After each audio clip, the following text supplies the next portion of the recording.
Good morning, सुबह बखैर, सलाम। इस प्रोग्राम जागो लाहौर के साथ मैं हूं इस प्रोग्राम की मेजबान सिद्रा मुनीर। उम्मीद है आप सब लोग जहां कहीं भी होंगे बिल्कुल ठीक ठाक होंगे।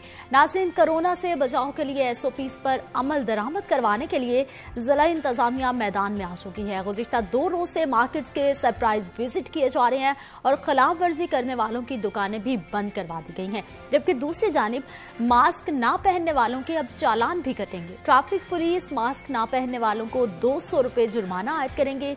कमर्शियल एरियाज में एसओपीज की खिलाफ वर्जी पर 2000 रुपए जुर्माना अदा करना होगा। इंतजामी इदारों की जानिब से टीमें तश्कील दे दी गई हैं जो रोजाना कार्रवाइयां कर रही हैं। दूसरी जानिब मुसाफिरों की सहूलत के लिए जुज़वी ट्रेन ऑपरेशन बहाल किया गया था और ट्रेन के मुसाफिर भी अगर मास्क नहीं पहनेंगे तो उनको भी 500 रुपए जुर्माना भरना होगा। रेलवे इंतजामिया ने भी अहकाम जारी कर दिए। इन कार्रवाइयों और शहरियों के रवैयों पर प्रोग्राम में हम मजीद भी बात करते हैं जी गर्मी के मौसम के हवाले से। और जैसे गर्मी का मौसम आता है मशरूबात की डिमांड बहुत ज़्यादा बढ़ जाती है, लोग जूसेस का इस्तेमाल बहुत ज़्यादा बढ़ा देते हैं। किस तरह के मशरूबात का इस्तेमाल हमें करना है कि हमारी बॉडी का टेम्परेचर थोड़ा नॉर्मल रहे, थोड़ा लेवल पर रहे, और कौन से ऐसे मशरूबात हैं जिनका इस्तेमाल हमने नहीं करना, बात करेंगे। जोहा सोहेल माहिर ग़िज़ाइयात हमारे साथ मौजूद होंगी। जोहा, प्रोग्राम में आपको खुश आमदीद कहते हैं। सबसे पहले हमें बताइए कि कौन से ऐसे मशरूबात हैं जिनके इस्तेमाल से हमारा बॉडी टेम्परेचर गर्मियों में नॉर्मल रह सकता है। अच्छा सिद्रा, गर्मी के मौसम में गर्म टेम्परेचर में हम सबका गोल ये होना चाहिए कि जिस तरह से बाहर का टेम्परेचर बढ़ रहा होता है उस तरह से हमारी अपनी बॉडी का टेम्परेचर ना बढ़ सके। हीट स्ट्रोक का मसले से हम सब ने बचना होता है, गर्मी में हम सबका यही गोल होना चाहिए। अच्छा, हीट स्ट्रोक में ये होता है कि जिस तरह से बाहर का टेम्परेचर बढ़ रहा होता है उस तरह से हमारी बॉडी का टेम्परेचर भी अगर बढ़ जाए तो वो फिर हमारी बॉडी में बुखार के सिम्टम्स, डिहाइड्रेशन की चीज़ें लेके आएगा। तो इस टाइम पर मैं ऐसी चीज़ें ज़रूर रिकमेंड करती हूँ कि जो आपकी बॉडी के टेम्परेचर को भी मेंटेन रखें और आपको डिहाइड्रेशन की तरफ ना लेके जाए। उसमें सबसे पहले सत्तू मैं रिकमेंड करती हूँ। सत्तू जैसे कि सुन्नत नबवी भी है, और अगर हम एक दिन में 2 चम्मच सत्तू 1 गिलास पानी में कंज्यूम करते हैं तो वो हमारी बॉडी के टेम्परेचर को नॉर्मल रखने में अहम किरदार अदा करता है। इसके अलावा सत्तू हमारी प्यास की शिद्दत को रोक के रखता है। बहुत से लोग गर्मी के मौसम में बहुत ज़्यादा पानी पी रहे होते हैं और पानी की ज़्यादती भी हमारी बॉडी के लिए सेहतमंद नहीं है। तो सत्तू अगर आप कंज्यूम करते हैं तो हमारी बॉडी में वो किसी भी किस्म की नमकियात की कमी नहीं होने देगा और हमारी थर्स्ट के लेवल्स को भी नॉर्मल पे रखेगा।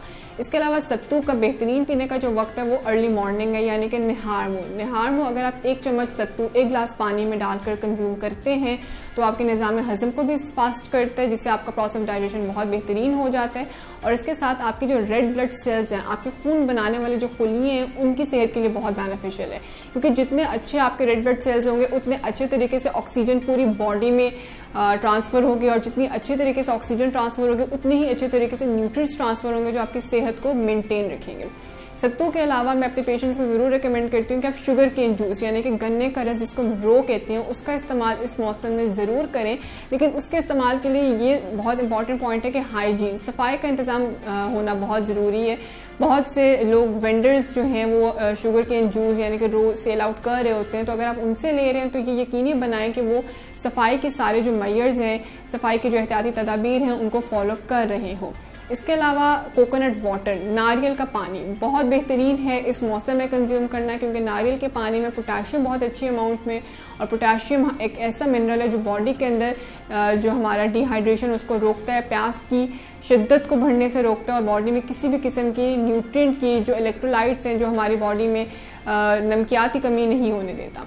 इसके अलावा मिंट, पुदीना एक नेचुरल कूलर है। गर्मी के मौसम में अगर पुदीने से बने हुए मशरूबात का इस्तेमाल करते हैं, सिंपल आप पुदीने को पानी में ग्राइंड करके कंज्यूम कर लें या उसकी चटनी बनाकर कंज्यूम कर लें, और कोशिश ये करें कि घर का पुदीना इस्तेमाल करें जो ऑर्गेनिक पुदीना होता है, और उसके थ्रू भी आपका जो बॉडी का टेम्परेचर है वो रेगुलेट होना शुरू हो जाएगा। तो गर्मी के मौसम में हीट स्ट्रोक से बचने के लिए, अपने बॉडी के टेम्परेचर को नॉर्मल रखने के लिए इन मशरूबात का इस्तेमाल अपनी डाइट में यकीनी बनाएं।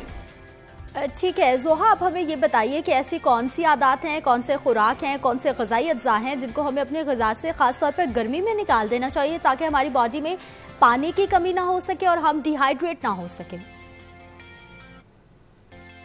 अच्छा सिद्रा, जब हम बात करते हैं कि ऐसी कौन कौन सी चीज़ें जो हमारी बॉडी में पानी की कमी यानी कि डिहाइड्रेशन को प्रमोट करती हैं, तो उसमें सबसे पहले कैफीन वाली चीज़ें। चाय, कॉफ़ी, कैफीन का एक बेहतरीन जरिए है, क्योंकि ये एक ऐसी चीज़ है जो बॉडी में से पानी को खारिज करती है, एज अ डायूरेटिक काम करती है, पेशाब आवर है यानी कि पेशाब की फ्रिक्वेंसी को बढ़ाती है। तो कोशिश ये करें कि चाय और कॉफ़ी से गर्म मौसम में परहेज़ करें, क्योंकि वो बॉडी में डिहाइड्रेशन को प्रमोट करता है। इसके अलावा सोडा ड्रिंक्स, बहुत से लोग गर्मी में दूध सोडा बहुत कंज्यूम कर रहे होते हैं, कार्बोनेटेड बेवरेजेस का इस्तेमाल कर रहे होते हैं, तो इस टाइम के ऊपर इन चीज़ों से परहेज़ करें, क्योंकि ये भी बॉडी के अंदर पानी की कमी को प्रमोट करती है। इसके अलावा शुगरी बेवरेजेस, जिनमें बहुत ज़्यादा चीनी ऐड होती है, जिनमें बहुत ज़्यादा मिठास, आर्टिफिशियल स्वीटनर्स ऐड किए जाते हैं, उनसे भी परहेज़ करें, क्योंकि वो भी हमारी बॉडी में से जो डिहाइड्रेशन है, जो पानी है, उसको निकालती है। अच्छा सिद्रा, इसके अलावा उन चीज़ों से परहेज़ करें जो अनहाइजेनिक है, जिनमें सफाई सुथराई नाक़िस है। बहुत से बाज़ारी खाने लोग कंज्यूम कर रहे होते हैं इस मौसम में, जिनके इस्तेमाल की वजह से उनको वॉमिटिंग का मसला, नौजिया का मसला, पेट खराब होने का मसला, डायरिया का मसला बहुत ज़्यादा हो रहा होता है। तो अगर आप बाहर से खाना कंज्यूम कर रहे हैं और वो अनहाइजेनिक है, यानी कि उसमें सफाई इतनी ज़्यादा नहीं मौजूद, तो वो आपकी बॉडी में जाकर वॉमिटिंग का मसला बढ़ाएगा, आपको डायरिया का मसला, पेट खराब होने की शिकायत ज़्यादा नजर आएगी। तो इस सिचुएशन के अंदर जहाँ हमने अपनी बॉडी को पानी से भरपूर रखना है, उसकी हाइड्रेशन को मेंटेन रखना है, उसको डिहाइड्रेशन से महफूज रखना है, तो अगर इस टाइम पे हम लोग ऐसी खुराक का इस्तेमाल करते हैं जो सफाई सुथराई के इंतजाम में नाक़िस है, जो अनहाइजेनिक है, जैसे बाज़ारी खाने बहुत से ऐसे होते हैं, तो अगर वो इस्तेमाल करेंगे तो वो पानी के अंदर कमी को लेकर आएगा। तो इस टाइम पर मेरी आप सबसे रिक्वेस्ट है कि इन चीज़ों को अवॉइड करें, कैफीन को अवॉइड करें, सोडा ड्रिंक्स को अवॉइड करें, मीठे जो सफ़ेद चीनी है, जो वाइट शुगर है, उसके इस्तेमाल से परहेज़ करें। बेशक आप अपना जो रो का शरबत आप ले रहे हैं उसमें आप गुड़ ऐड कर सकते हैं, शक्कर ऐड कर सकते हैं, इवन सत्तू में भी आप ये ऐड कर सकते हैं, लेकिन चीनी को ऐड मत करें, क्योंकि चीनी बॉडी में पानी को स्टोर नहीं होने देती, वो आपकी बॉडी में से नमकियात को खारिज कर देती है। ठीक सोहा, उन लोगों के लिए भी बताइए जो कि शुगर के मर्ज में मुब्तला हैं, वो अपने आप को हाइड्रेट कैसे रख सकते हैं? क्या वो फलों का इस्तेमाल ज़्यादा बढ़ा दें? बिल्कुल सिद्रा, बहुत से लोग जो फलों के जूस हैं, मशरूबात, उनका इस्तेमाल नहीं कर रहे होते किसी भी हेल्थ डिसऑर्डर की वजह से, तो उनके लिए बिल्कुल भी कंपलसरी नहीं है कि वो इस टाइम पर पानी के थ्रू ही अपना हाइड्रेशन स्टेटस मेंटेन रखें। वो बेशक बहुत से ऐसे फल और सब्जियां अल्लाह ताला ने हमें अता किए गर्म मौसम में, जो हमारे बॉडी के अंदर हाइड्रेशन को मेंटेन रखती हैं और पानी की कमी से हमें महफूज रखती हैं। जिस तरह से बहुत से ऐसे पेशेंट्स हैं जो डायलिसिस के ऊपर होते हैं, जिनके गुर्दे काम नहीं कर रहे होते, तो उनको आर्टिफिशियल किडनी यानी कि डायलिसिस के ऊपर डाला जाता है, वो लोग पानी का इस्तेमाल ज़्यादा नहीं कर सकते। लेकिन उन पेशेंट्स को उन फलों को भी अवॉइड करना चाहिए जिनमें आपके पास पोटेशियम बहुत ज़्यादा आ रहा होता है, क्योंकि पोटेशियम गुर्दों के ऊपर एक लोड डालता है जो उनकी सेहत के लिए और मुज़र है। तो इस टाइम पर वो उन फलों का इस्तेमाल करें जिसमें पोटेशियम की मिकदार भी कम हो और जो उनके हाइड्रेशन स्टेटस को, जो उनकी बॉडी में नमकियात की कमी को भी ना प्रमोट कर सके। इसके अलावा बहुत से ऐसे शुगर के पेशेंट्स आ जाते हैं जिनको हम जूस रिकमेंड नहीं करते, क्योंकि जूस पीने से आपकी शुगर में एकदम से स्पाइक आता है, आपकी शुगर एकदम से बढ़ती है। उसके पीछे बुनियादी वजह क्या है कि जब जूस हम किसी भी फल का बनाते हैं तो उसमें से फाइबर निकल जाता है, फाइबर उसकी छलनी में आ जाता है, उसको हम डिस्कार्ड करते हैं, तो उसको हम फेंक देते हैं। जबकि जब हम फल कंज्यूम करते हैं तो उसके साथ फाइबर भी अंदर जाता है जो शुगर को एकदम बढ़ने से रोकता है। तो डायबिटिक पेशेंट्स को हम जैसे जूसेस रिकमेंड नहीं करते, या अगर रिकमेंड करने हैं तो उनको साथ ये इंस्ट्रक्शन जरूर दी जाएं कि आपने उसके अंदर फाइबर ऐड करके उसको कंज्यूम करना है, फाइबर को डिस्कार्ड नहीं करना। लेकिन जिस तरह से लोग जूसेस के अंदर फाइबर ऐड ऑन नहीं कर रहे होते, तो डायबिटिक पेशेंट्स को मैं जूस रिकमेंड नहीं करती, फिर उनको मैं यही रिकमेंड करती हूँ कि आप होल फ्रूट कंज्यूम करें। जिस तरह से आजकल तरबूज अवेलेबल है, हमारे पास लुकाट अवेलेबल है, चेरीज अवेलेबल है हमारे पास, तो ये तीनों ऐसे फल हैं जो पानी में भरपूर है, जिसमें पानी एक अच्छे अमाउंट में मौजूद है और अच्छे न्यूट्रिएंट्स भी मौजूद हैं जो बॉडी के अंदर प्यास की शिद्दत को, नमकियाती कमी को रोकते हैं। लेकिन कोशिश ये करें कि इन फलों के साथ इजाफी पानी को ना कंज्यूम करें, क्योंकि इजाफी पानी जब हम ऐसे फलों के साथ कंज्यूम करते हैं जिनमें ऑलरेडी पानी होता है, तो वो हमारे निज़ाम हज़म को ऑल्टर करते हैं, उसको ख़राब कर देते हैं। जब निज़ाम हज़म हमारा ख़राब होगा तो बहुत से लोगों की बॉडीज़ डिफरेंट तरीक़ों से रिएक्ट करती हैं। कुछ लोगों का निज़ाम हज़म स्लो हो जाता है, कुछ लोगों का बहुत तेज़ हो जाता है, जिसमें उनको डायरिया का मसला, पेट खराब की शिकायत नज़र आती है। तो वो लोग जो फ़ौरन ऐसे फलों के बाद, बहुत से लोग तरबूज के बाद ज़्यादातर पानी कंज्यूम कर लेते हैं, तो अगर वो फ़ौरन से इन फलों के साथ पानी कंज्यूम करेंगे तो वो फर्दर उनकी हेल्थ को और ख़राब करेगा। जोहा, गर्मी के मौसम में पेट का खराब हो जाना, डायरिया हो जाना, वॉमिटिंग, ये बहुत ज़्यादा कॉमन डिजीजेज हैं। किस तरह से ईटिंग हैबिट्स हमने अपने मेंटेन करने हैं कि डायरिया से बचा जा सके? बहुत से लोगों को इस टाइम के ऊपर वॉमिटिंग और डायरिया का मसला गर्म मौसम में हो रहा होता है, क्योंकि जिस तरह से मैंने बताया कि जब आपका बॉडी का टेम्परेचर बाहर के टेम्परेचर के अकॉर्डिंग चेंज हो जाएगा, आपकी बॉडी में बुखार होगा, तो उसमें साथ साथ वॉमिटिंग और डायरिया का मसला भी पेशेंट्स में नजर आ रहा होता है। तो इसमें पहला गोल तो ये कि बॉडी के टेम्परेचर को नॉर्मल पे रखा जाए, ऐसी चीज़ों का इस्तेमाल करें जो आपके बॉडी के दर्जे हरारत को बढ़ने ना दें। लेकिन अगर भर जाता है और वॉमिटिंग की शिकायत, डायरिया की शिकायत आ जाती है, तो उस टाइम पर ऐसी खुराक को इस्तेमाल करें जो इसको मेनटेन रख सकें।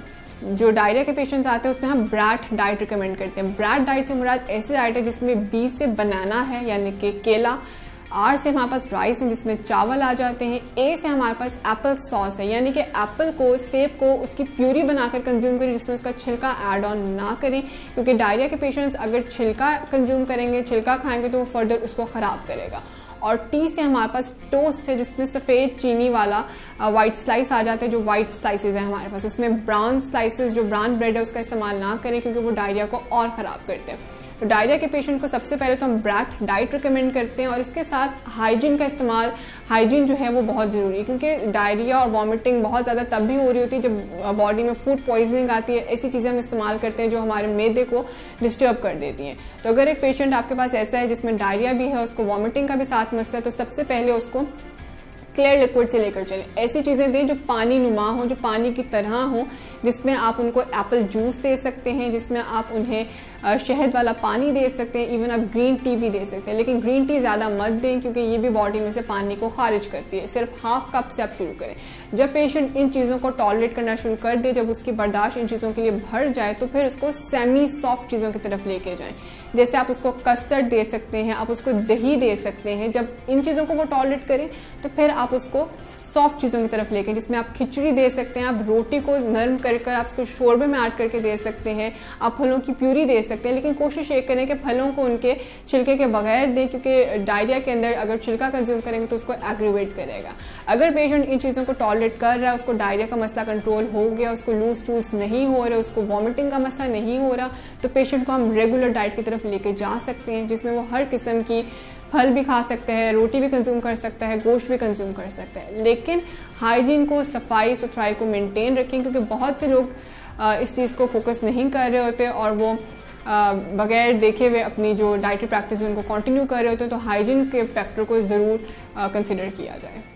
बहुत शुक्रिया जोहा सुहेल, आप हमारे साथ मौजूद रही और हमें बता रही थी कि किस तरह से गर्मी के मौसम में हमने अपने बॉडी टेम्परेचर को बरकरार रखना है और बॉडी को डिहाइड्रेट होने से बचाने के लिए हमने कौन कौन से मशरूबात का इस्तेमाल करना है और कौन कौन से ग़िज़ाई अज्जा अपनी ग़िज़ा में शामिल करने हैं।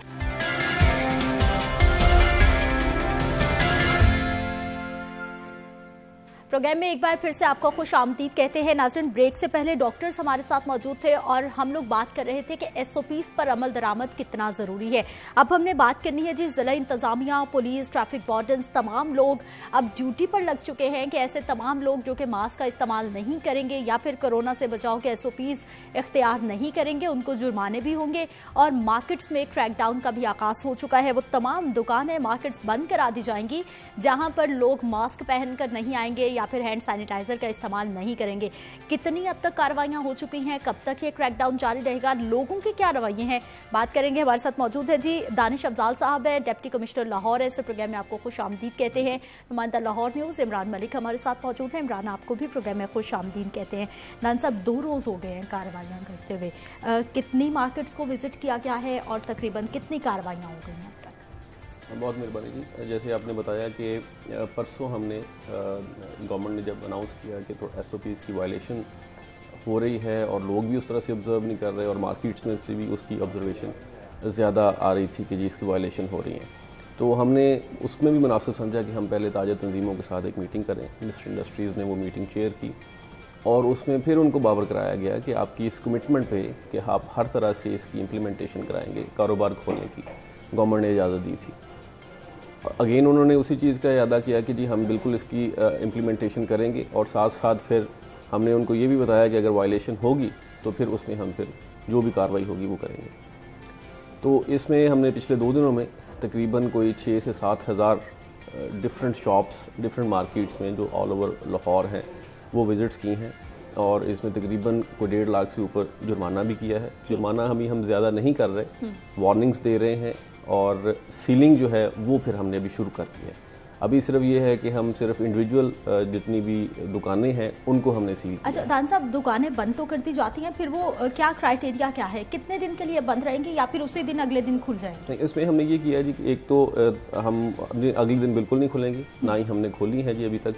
हमें एफिडेविट दें, वो इस चीज़ की यकीन दहानी कराएं कि हम ये दोबारा वायलेशन हमारे एंड पे नहीं होगी। देखिए जो वो दुकान जहाँ पे अगर वहाँ पे दुकानदार और उसके अंदर लोग काम करने वाले ही उसको ऑब्जर्व नहीं कर रहे, कस्टमर तो फिर सेकंड चीज़ पे आएगा, तो उनको तो हमने पहले सिलसिले में पहले हिस्से में ही उनको बंद करना शुरू कर दिया था, उनको सील कर दिया था, उनके लिए कोई गुंजाइश नहीं थी। जहाँ कहीं कस्टमर की तरफ से वायलेशन थी, कस्टमर को हमने रिक्वेस्ट की है, उनको मास्क प्रोवाइड करने के लिए उनको कहा है, वहाँ पे हम उनको अभी वार्निंग दे रहे हैं। इसलिए अब 2 दिन तो वैसे ही गैप आ गया है, सैटरडे और संडे का लॉकडाउन की वजह से, तो मंडे से इसको हम और स्ट्रिक्ट कर देंगे, जिसमें मिनिस्टर इंडस्ट्रीज़ ने भी जैसे वहाँ पे इनसे के सामने ऐलान किया था कि हम उस पूरी मार्केट को फिर सील करेंगे अगर वहाँ की तंजीम इस चीज़ को इंश्योर नहीं करवा सकती कि वो दुकानदार उसकी बात नहीं मान रहे। ठीक, इमरान हमें ये बताइए कि लोगों की गैर संजीदगी तो रूज पर है। परसों क्रैकडाउन हुआ, कल हमने देखा, कल भी खिलाफवर्जियाँ पाई जा रही थी, लेकिन जो हमारे गवर्नमेंट के इदारे हैं वहाँ पर भी कई ऐसे अफसरान हैं। कल गुज़िश्ता रोज़ पंजाब असम्बली का इजलास हुआ है, वहाँ पर कितने MPs थे जिन्होंने मास्क नहीं पहन रखे थे?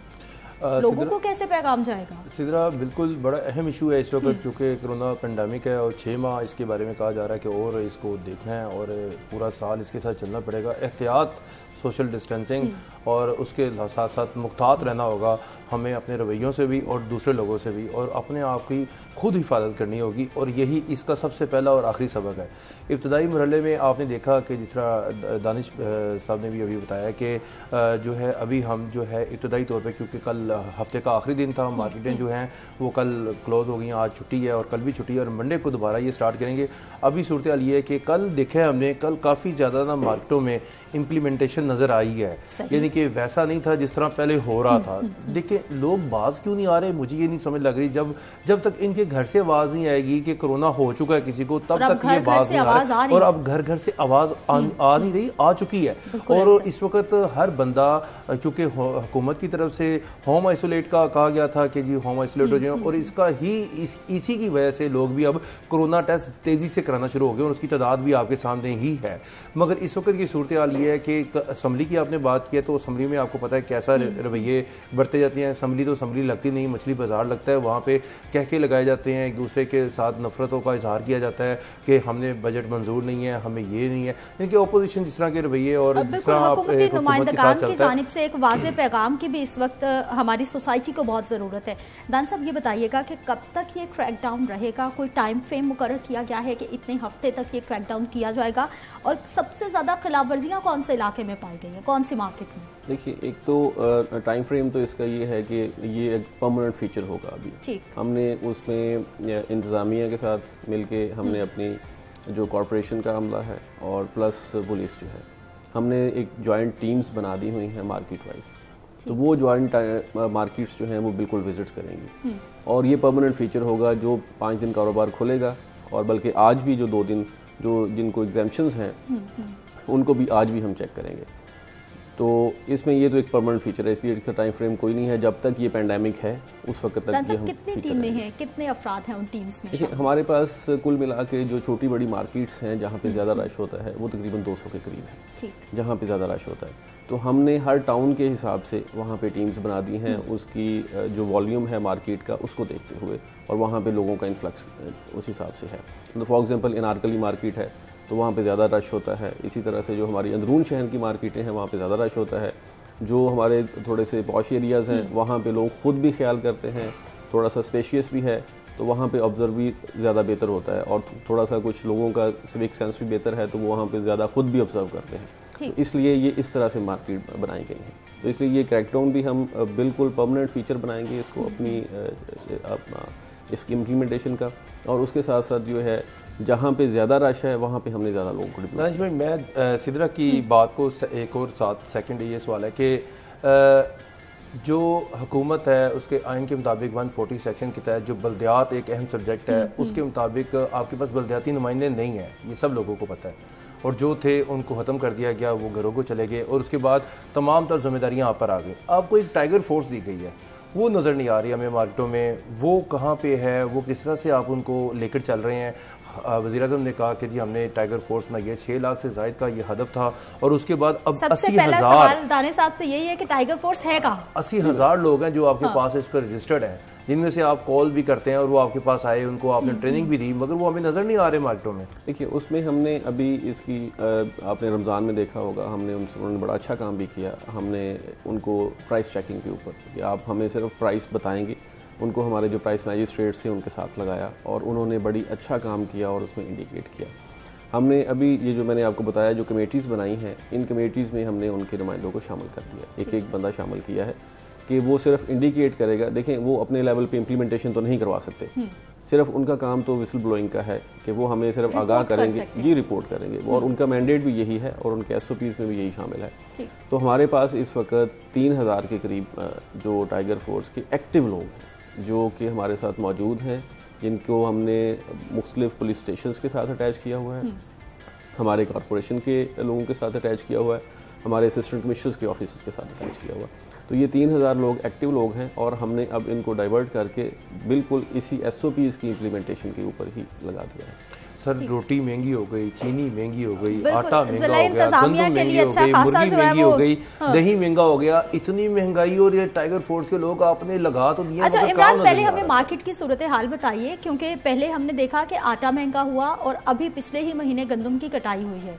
इतनी जल्दी आटा महंगा हो गया तो फिर आने वाले साल में क्या होगा? देखिए सिद्रा, अब रोटी महंगी हो गई। मैं आपको ना इसका एक ना बड़ा झटका सा फार्मूला बता देता हूँ, क्योंकि मैं खुराक के साथ भी लिंक हूँ और बाकायदा रोजाना हम ना कोई खबर इनिशिएट करते हैं, बताते वो कुछ नहीं है, मगर जो इनिशिएट करते हैं अल्हम्दुलिल्लाह वो ठीक निकल आता है। असल में मसला ये है कि पिछले साल इनके पास 40 लाख टन गंदम का हदफ था, जिसमें से महकमा खुराक ने पिछले साल 33 लाख टन गंदम का हदफ, किताब ये इनकी सरकारी रिपोर्ट है। उसके बाद शोर शराबा पड़ा और चीनी की रिपोर्ट और आटे की रिपोर्ट, गंदम की रिपोर्ट आपके सामने आई और अभी वो लोग इस इंक्वायरी में ही मौजूद हैं, तो इसका भी फैसला सामने आना है।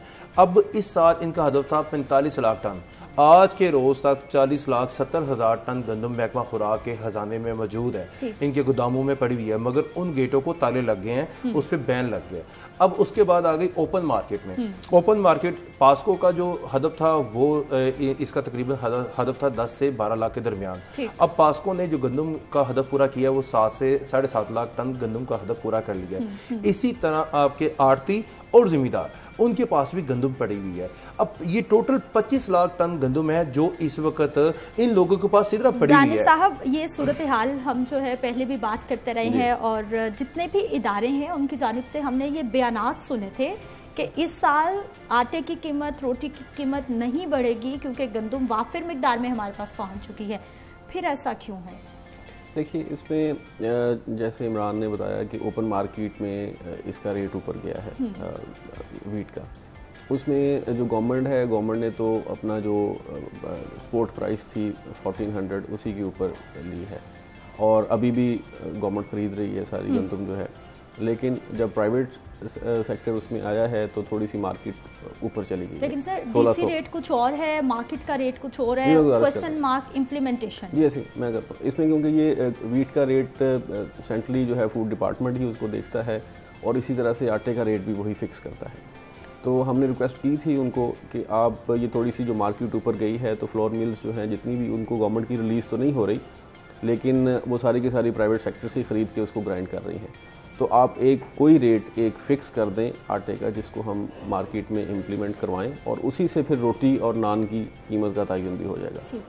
तो उसमें मेरा ख्याल है कि इनके साथ फ्लोर मिल एसोसिएशन के साथ 2-3 मीटिंग्स हो चुकी हुई हैं एक आध दिन में। मीटिंग्स का नतीजा क्या निकला? देखिए उसमें जैसे ही वो फिक्स करते हैं तो आगे उसी से हम डिटरमिन करेंगे रोटी का जो। देखिए सर लेकिन इमरान कीमतें बढ़ गई हैं, आटे की कीमत एसोसिएशन ने आज खुद बढ़ा दी और वो इस वक्त मार्केट में बिक भी रहा है, यानी कि 925 रुपए 20 किलो थैला जो है वो 925 रुपए का और आटा फी केजी 40 रुपए 25 पैसे से बढ़ के 46 रुपए 25 पैसे का इस वक्त बिक रहा है। यानी कि 40 रुपए किलो जो आटा खरीदेगा वो रोटी भी आपको उसी हिसाब से सस्ती रोटी तो नहीं बेच सकता। अब रोटी वालों ने 30 मई को पहली कॉल दी कि हम 5 जून को फैसला करेंगे। कल उन्होंने हंगामी इजलास बुला के 6 यानी कि एक रोटी की कीमत में 3 रुपए अज खुद इजाफा किया, नान की कीमत में अज खुद इजाफा किया। क्या वो आपके पास नहीं आए? क्या सरकारी रेट कोई तय नहीं हुआ? क्योंकि अज खुद इजाफे के बाद इन लोगों को कि ये किसी मैंने जब किया कि जैसे ही ये आटे का एक आध दिन में रेट फिक्स हो जाता है तो हम इनको बुला के सारी कैलकुलेशन इनके साथ बैठ के की हुई कि कितना इनका लेबर का चार्जेस है और कितना इनकी है। अगर आप देखें गंदम का रेट अगर 200 रुपया बढ़ता है, अब ओपन मार्केट में 600 रुपया है, तो डेफिनेटली वो आटे का रेट भी बढ़ेगा और उससे फिर रोटी और नान का भी बढ़ेगा।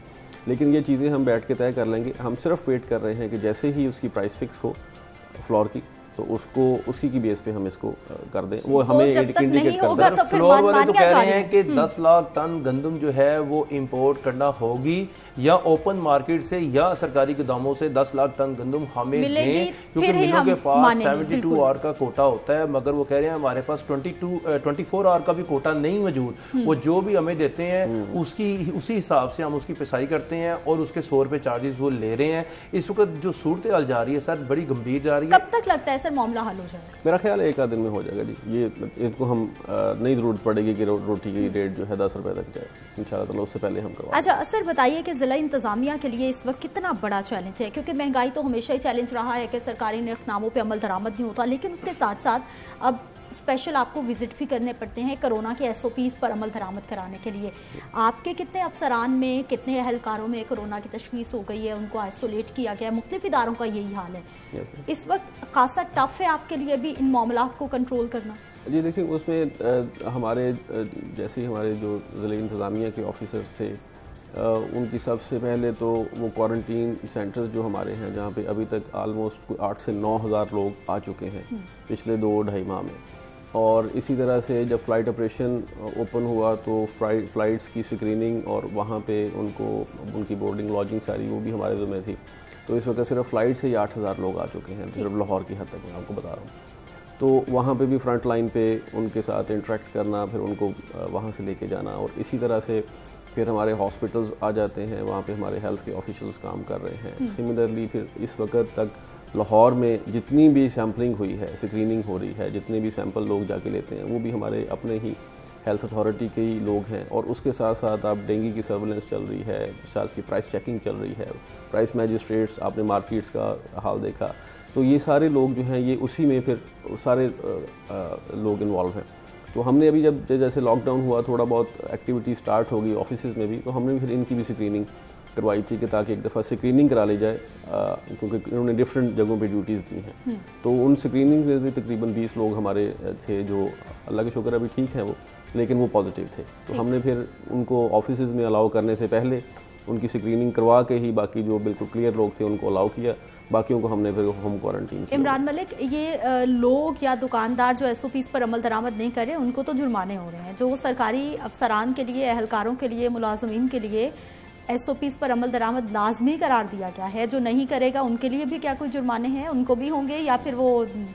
देखिए सिरा, ये तो एक्चुअली सवाल ही डीसी लाहौर का है कि हो क्या रहा है वो बताइए। फिर सवाल सर हो ये रहा है कि 3 दिन पहले वेलफेयर की तरफ से सेक्शन ऑफिसर ने एक जो है वो नोटिफिकेशन जारी किया है कि तमाम अफसरान अपने दफातर में मास्क का इस्तेमाल करेंगे, और कोई भी अगर साइल या कोई भी बंदा अंदर आ जाता है तो वो उसने अगर मास्क नहीं पहना होगा तो उसकी बात नहीं सुनी जाएगी, और ना ही साइल की कोई भी फाइल को देखा जाएगा, ना ही कोई सुनवाई होगी। तो उसमें ये है कि अब उसके बाद हम बार बार जो है वो दफातरी को भी चेक कर रहे हैं, हर बंदे ने वो लगाया हुआ है मास्क, और बल्कि 2 कुर्सियां भी आगे रख दी और दरमियान में एक टेबल भी रख दिया ताकि कोई भी आए तो वो दूर से ही बात करे। मगर ये तो होगी सरकारी दफातर की बात, मगर इसके जो ही हम बाहर निकलते हैं तो वैसा माहौल नजर नहीं आता। अभी भी कुछ ऐसे लोग हैं जो इसको मानने को तैयार नहीं है, मगर मैंने अब देखा है तकरीबन 78 डेज के बाद, क्योंकि 16 मार्च का ये शुरू हुआ है, तो अब ये देखा मैंने कि ना लोगों को काफ़ी ज़्यादा हो गया है कि ये बीमारी जो है, ये वबा जो है वो शहर में मौजूद है और इससे हम जो है खतरे में मौजूद है। साहब, लोगों के लिए हो गए जुर्माने और जो ड्राइवर्स हैं उनके लिए भी जुर्माने हो गए, सरकारी मुलाजमीन भी जुर्माने अदा करेंगे क्या? कोई नोटिफिकेशन है ऐसा? नहीं, उसमें देखिए सरकारी मुलाजमीन के लिए जुर्मानों के साथ साथ और डिसिप्लिनरी एक्शंस जो तयशुदा है, जब भी वो गवर्नमेंट की इंस्ट्रक्शंस को वो जुर्माने हैं उनके लिए भी? जी बिल्कुल, उसमें देखिए ना वहाँ पे उसकी एक्सप्लेनेशन से शुरू होके रिमूवल फ्रॉम सर्विस तक एक पूरी डिसिप्लिनरी प्रोसीडिंग्स हैं कि किस लेवल की, अगर तो इसलिए वो तो तयशुदा कोड है। अगर उस कोड ऑफ कंडक्ट में हायर ऑफिसर्स की जो डायरेक्शंस हैं उसको कोई भी वायलेट करता है तो वो उसी के मुताबिक उसको डील करेंगे। ठीक है सर, आज भी ये कार्रवाइयां जारी रहेंगी क्या? जी बिल्कुल, जो बिजनेसेस आज ओपन हैं, एग्जाम्प्ट हैं, लाइक आप देखेंगे अब पार्क खुले हैं और इसी तरह से हमारी ग्रॉसरी स्टोर्स हैं, बाकी शॉप्स हैं, वो सारी की सारी खुले हैं, तो वहाँ पे वही SOPs उनकी इम्प्लीमेंटेशन को उसी तरह से यकीनी बनाया जाएगा जैसे बाकी दिनों में होता है। तो ये पार्क जो खोल दिए गए हैं, यहाँ पर भी PHA की जिम्मेदारी होगी या फिर उसको भी आप मॉनिटर करेंगे और वही टीम्स करेंगी जो बना दी गई हैं? जी, उसमें हम सिर्फ अपना मॉनिटरिंग की हद तक रखेंगे, विजिट्स की हद तक, लेकिन वो क्योंकि PHA का कंट्रोल है और उसको कंट्रोल करने में उनकी एंट्री एग्जिट क्योंकि कंट्रोल्ड है, उनको पता है कि किसी को जाने देना है अंदर और किसी ने बाहर निकलना है, तो इसलिए उसको मॉनिटर करना और उसको इम्प्लीमेंट करवाना काफ़ी आसान है। ठीक है, ये इतना फैसला जो है वो ताखिर से हुआ लेकिन खैर हो गया। मेरा एक सवाल रह गया सिरा। जरूर जरूर सर, मुर्गी जो है वो ईद से आप छापे मार रहे हैं, अभी तक कंट्रोल क्यों नहीं हो रही? रेट क्या है इसका, असल में रेट क्या है? देखिए, अभी इसका रेट हम नोटिफाई कर रहे हैं। आपने कल का रेट भी देखा होगा, परसों का भी देखा होगा, वो थोड़ा बहुत एक जो उनके साथ एक डेडलॉक था वो भी ख़त्म हो गया था। अभी बिल्कुल हम मार्केट के डेडलॉक तो उसी सूरत में सर खत्म हुआ कि आपने कीमतें बढ़ा दी सरकारी निज़ामों में भी। देखिए, दो मार्केट को आप देखना होता है ना। देखिए, यही मुर्गी जो है आज से 1 महीना 1.5 महीना पहले 120 रुपए में बिकी, उसका गोश्त बिका, तो वो एक पूरा एक इसका सर्कल है कि वो ब्रेक हुआ, शादी हॉल बंद हो गए, रेस्टोरेंट्स बंद हो गए, अब रमज़ान में उसकी वो खपत नहीं हुई, तो एक पूरे के पूरे पीछे अबंडेंट सप्लाई थी, तो आहिस्ता आहिस्ता लोगों ने सप्लाई नहीं चूजा डाला, अगर रेट ही नहीं मिल रहा था, तो वो इसलिए वो एक पूरी मार्केट को देखते हुए अब आहिस्ता आहिस्ता मार्केट में सप्लाई बेहतर हो गई है, क्योंकि ये लॉकडाउन लिफ्ट हो गया है, रेस्टोरेंट्स खुल गए हैं, बाकी चीज़ें बिजनेसेस ओपन हो गए हैं, तो इनकी आहिस्ता आहिस्ता डिमांड में इंक्रीज़ हो गया है। तो ये बिज़नेस तो इसी एक साइकिल इसी तरह से होता है। तो आप देखेंगे कि कल जो रेट है इस वक्त मार्केट में रेट जो है वो 290 से भी नीचे आ गया, ठीक, जो नोटिफाइड है और इससे नीचे मिल रही है चीज़।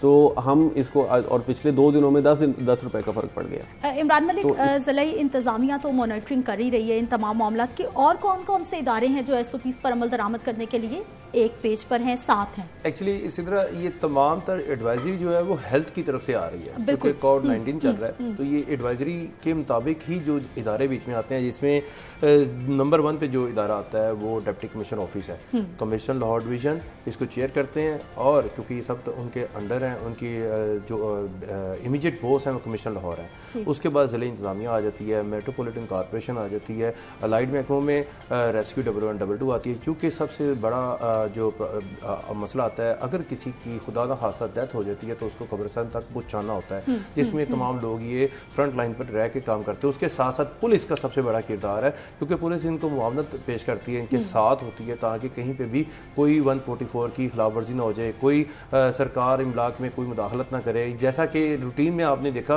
कल भी तजावज़ात के खिलाफ हाल रोड पे ऑपरेशन हुआ, तो 19वें ग्रेड के जो ऑफिसर हैं जुबैर भट्टू, उनके साथ धक्कम पेल हाथापाई उनके मतहतों के साथ सर हाल रोड पे हुई, और वहाँ वो काफ़ी ज़्यादा ये नाखुशगवार वाक़या भी बन सकता है, क्योंकि इसी तरह कोई पैनिक क्रिएट होता है तो कहीं ना कहीं से कोई मसला हो जाता है। इसके साथ साथ जो पुलिस है वो इनके साथ होती है, और जो अलाइड महकमों में सिविल डिफेंस का महकमा है वो भी, मगर ये लोग अपने आप को भी बचा होते हैं, क्योंकि इनको पता है कि इस वक्त ये बहुत क्रिटिकल सिचुएशन चल रही है, और थोड़ा सा हल्का रखते हैं ताकि जो बिजनेस है वो भी किसी का ख़राब ना हो। मगर चूँकि परसों से एक वज़ीर सनत की तरफ से बात आई है कि अगर एक दुकान पर SOPs पर अमल दरामद नहीं होगा तो पूरी मार्केट को ये सील किया जाएगा। अभी हमने 2 दिन से देखा है, तकरीबन 200 से ज़ायद इन्होंने दुकानें सील की हैं, मगर अभी तक वार्निंग ही चल रही है ताकि लोगों को ख्याल आ जाए और उनको मुहिम जोई में हमारे साथ मदद कर सकें। मगर मंडे को देखेंगे क्या करते हैं। ये डी साहब, ताखीर क्यों हो गई इतनी फैसले में? क्या इंतजार था कि कोई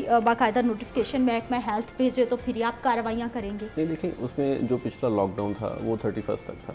31 के बाद आपने देखा होगा कि कुछ और चीज़ों में एग्जाम्पशन दी गई और उनकी टाइमिंग्स में भी थोड़ी सी चेंज की गई। तो ये फर्स्ट था, बीच में ईद की छुट्टियां भी आ गई, उसमें वैसे भी कारोबार बंद था, ऑफिस भी उस तरह से नहीं खुले थे। तो जैसे ही एक्टिविटी थोड़ी सी रूटीन में आई है, नॉर्मल हुई है, तो इसमें कोई फैसले में कोई ताख़ीर नहीं थी। फैसला तो फर्स्ट को ही हो गया था और वही SOPs थे। लेकिन इसमें थोड़ी सी अब हमने जब देखा है कि मार्केट एसोसिएशंस खुद से ये नहीं कर पा रहे, तो फिर हम उसको ओवर एंड अबव सिर्फ वार्निंग से निकल के अगले स्टेज मंडे से क्या होने जा रहा है? क्योंकि मियां इस्लाम इकबाल साहब वाजे कर चुके हैं कि कोई एक दुकान पे भी खिलाफवर्जी पाई जाएगी तो फिर मार्केट बंद होगी। देखिए, एक और सेकंड सवाल है सिद्रा की तरफ से कि मास्क जो है इस वक्त हमारी ज़िंदगी का अहम जुज़ बन गया, इसको हम क्यों नहीं सरकारी सतह पर ऐलान करवाते, कोई इसके ऊपर काम कर लें, कोई इंडस्ट्रियल से मिल लें कि इसकी कीमत एक जैसी हो जाए और हर बंदे को लेना आसान हो जाए। अभी भी मास्क जो है वो मार्केट में 12 रुपए से शुरू होता है और 50 रुपए तक जा रहा है। कई किस्म का मास्क है और 95 तो वैसे बोलते हैं ना, आम आदमी तो वो पहन ही नहीं सकता, बिल्कुल नहीं पहन सकता। मगर ये जो आम मास्क है जिसको हम इस्तेमाल सर्जिकल मास्क कहते हैं, उसको क्या एक कीमत पे नहीं बिक सकता? क्या गवर्नमेंट जो है वो मुख्तलिफ दुकानों के साथ राब्तों में नहीं आ सकती? हर चीज़ आपके पास है। देखिए, जो आपका क्वेश्चन है मास्क वाला, लेकिन मास्क की अवेलेबिलिटी का भी कोई इशू नहीं है। पहले शुरू में एक चीज़ आई थी, अब मैन्युफैक्चरिंग इसकी लोकल लेवल पे और अवेलेबिलिटी बहुत बेहतर है, और आगे फिर वो 12 रुपए से लेकर 50 रुपए तक वो रेंज है कि जो आप देखते हैं कि कुछ अच्छे हैं, कुछ फैब्रिक अच्छा है, कुछ और चीज़ें हैं, तो उसकी आगे वो तकसीम है। तो इसलिए हमारा कोशिश ये होती है कि एक तो सबसे पहले अवेलेबिलिटी इंश्योर कराएं, और उससे आगे जो आपकी कीमत है वो कीमत, क्योंकि इसको हेल्थ डिपार्टमेंट ही रेगुलेट करता है, अगर वो उसमें नोटिफाई करेगा तो हम उसको इम्प्लीमेंट करवा लेंगे, क्योंकि ये एसेंशियल कमोडिटी उस तरह से अब बन गई हुई है। सेकंड, जो आपने क्वेश्चन किया कि मंडे से बिल्कुल यूजुअल जहाँ कहीं भी अगर वायलेशन होगी उस पर हम एक्शन करेंगे। अगर जहाँ कहीं पे मेजॉरिटी ऑफ मार्केट जो है ऑब्जर्व नहीं कर रही तो वो बिल्कुल उसी ऐलान के मुताबिक हम पूरी मार्केट को सील करेंगे। अगर जहाँ पे इक्का दुक्का दुकानें हैं और वो मार्केट की बात में नहीं मान रही तो फिर उसमें गवर्नमेंट तो ऑलवेज अवेलेबल होती है उसकी। बहुत शुक्रिया दानिश अफजाल साहब प्रोग्राम में शामिल होने के लिए। इमरान मलिक आपका भी बहुत शुक्रिया। ज़िला इंतज़ामिया खासी एक्टिव भी है और SOPs की अगर खिलाफ वर्जी होगी तो यकीनी तौर पर जुर्माने भी होंगे, दुकानें भी बंद होंगी। अब जीरो टॉलरेंस दिखाई जा रही है जो कि इस वक्त बहुत ज़्यादा ज़रूरी हो चुकी है। यहाँ पर वक्त एक शॉर्ट ब्रेक का, हमारे साथ रहिए।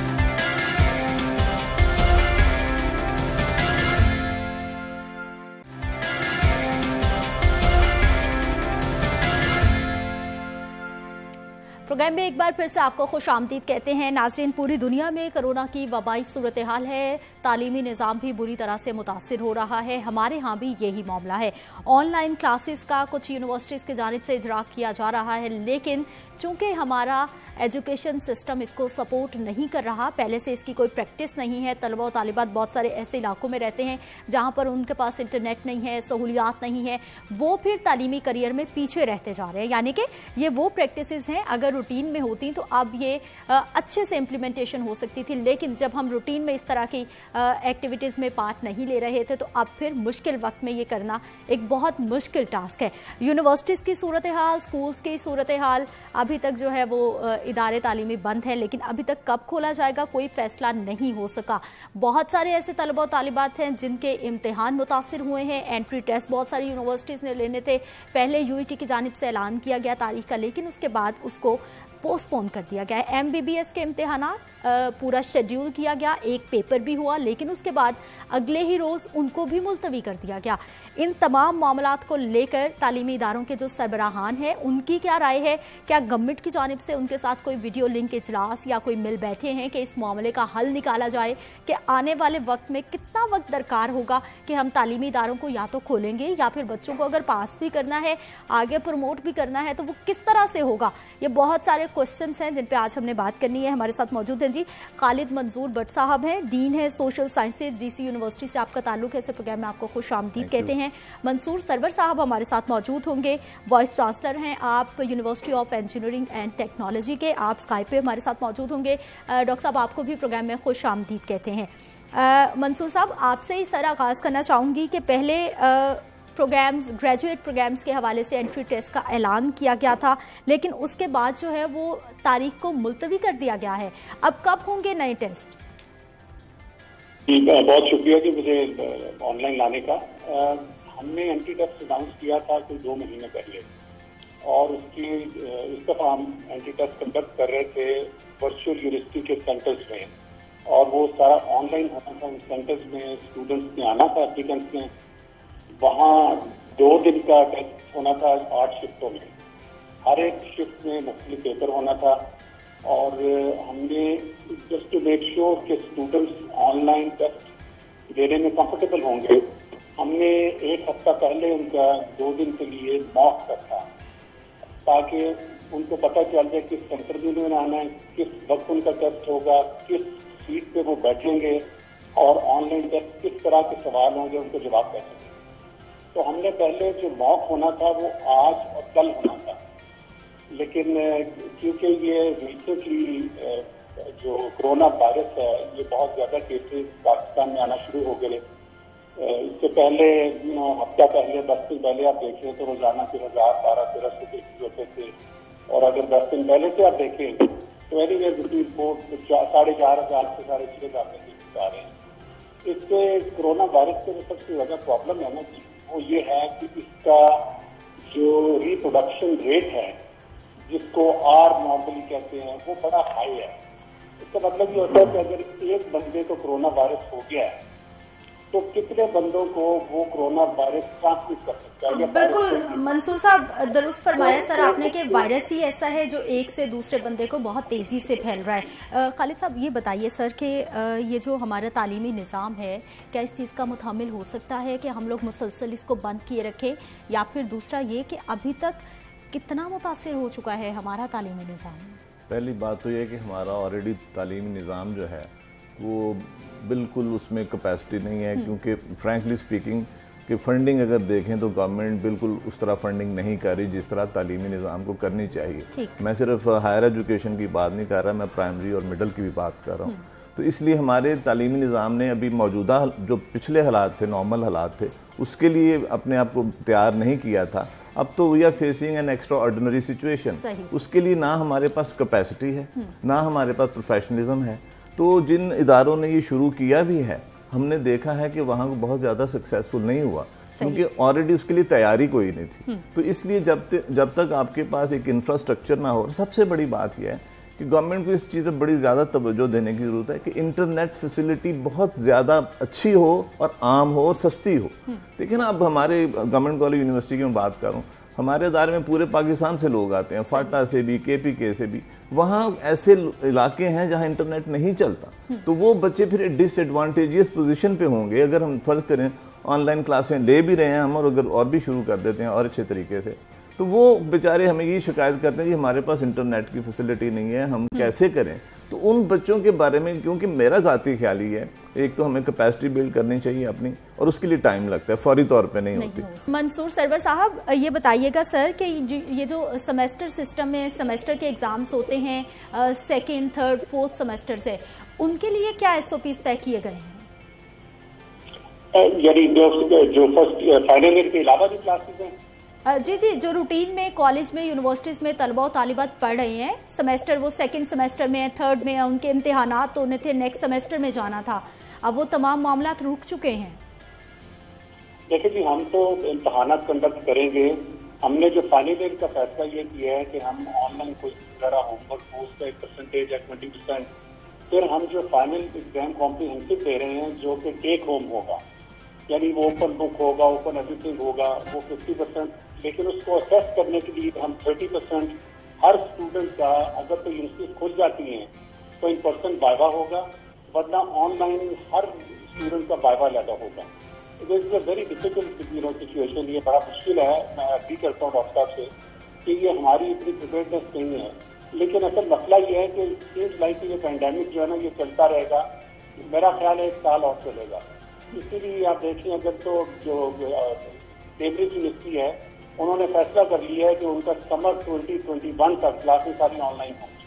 तो I think this is an opportunity also कि हम इसमें तैयारी करें जितना मुमकिन हो, गवर्नमेंट भी करे, हम भी अपने लिहाज से करें, टीचर ट्रेनिंग करें, स्टूडेंट ट्रेनिंग करें, लेक्चर तैयार करें, लेकिन हमारा चलेगा ये मिक्स मोड चलेगा। हम लाइव स्ट्रीमिंग जो है, जिस तरह का हमारा इंफ्रास्ट्रक्चर है, जिस तरह स्टूडेंट की डिवाइसेस की एक्सेस है, हम लाइव नहीं कर सकते स्ट्रीमिंग।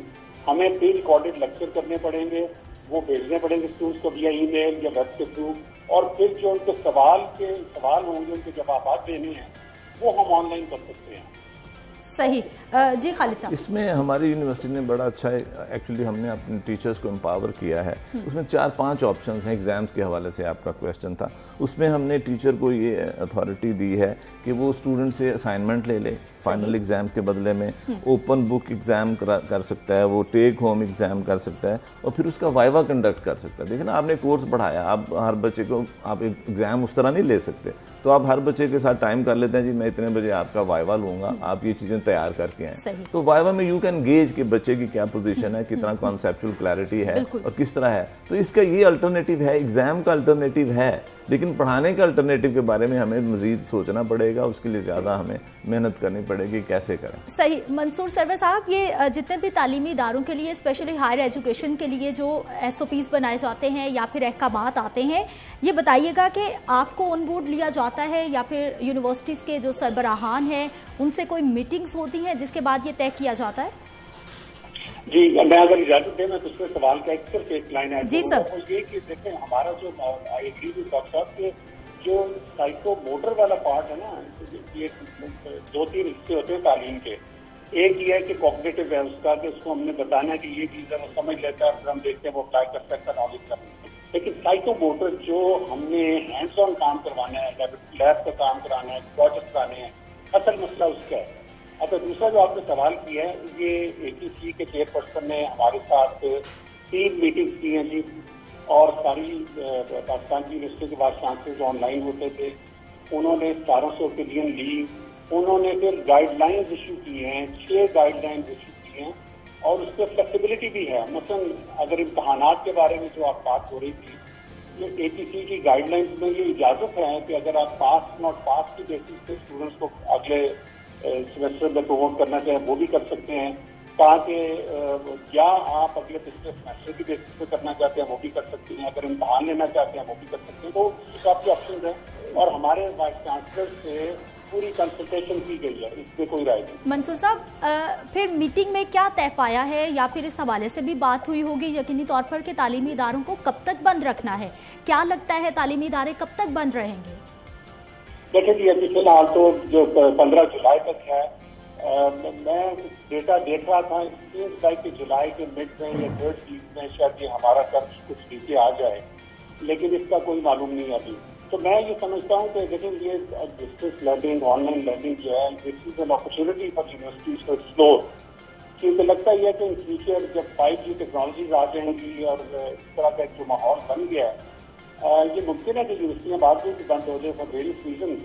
तो आई थिंक कम से कम इसको यूनिवर्सिटीज को एक्सप्लोर जरूर करना चाहिए एज एन अपॉर्चुनिटी, क्योंकि बेसिकली इसके फर्क ये है कि पहले तो हम क्लासरूम में टीचर आके स्टूडेंट्स को लेक्चर देता था, उनसे सवाल पूछता था। अब ये फ्लिप क्लासरूम का कॉन्सेप्ट है कि जिसमें आप स्टूडेंट्स को लेक्चर दे देते हैं, प्री रिकॉर्डिंग दे देते हैं, नोट्स दे देते हैं, और फिर ऑनलाइन वो आते हैं, वो आपसे सवाल पूछते हैं। ठीक है, बहुत शुक्रिया मंसूर सरवर साहब, आप हमारे साथ मौजूद रहे। खालिद मंसूर भट्ट साहब, बहुत शुक्रिया इस प्रोग्राम में शामिल होने के लिए। तालीम यकीनी तौर पर एक बहुत अहम हिस्सा है। जिस तरह हम लोग कहते हैं कि कोरोना ने हमें बहुत कुछ सिखा देना है, इसी तरह से तालीमी निज़ाम में भी जितनी भी खामियां हैं वो खुलकर सामने आ गई हैं, और आने वाले वक्त में तालीमी निज़ाम में क्या क्या करने की ज़रूरत है वो भी कोरोना हमें सिखा रहा है। मुझे आपने इजाज़त देनी है, कल हमारी मुलाकात नहीं होगी। मंडे की सुबह 9:05 पर फिर से मिलेंगे। अल्लाह के बाद।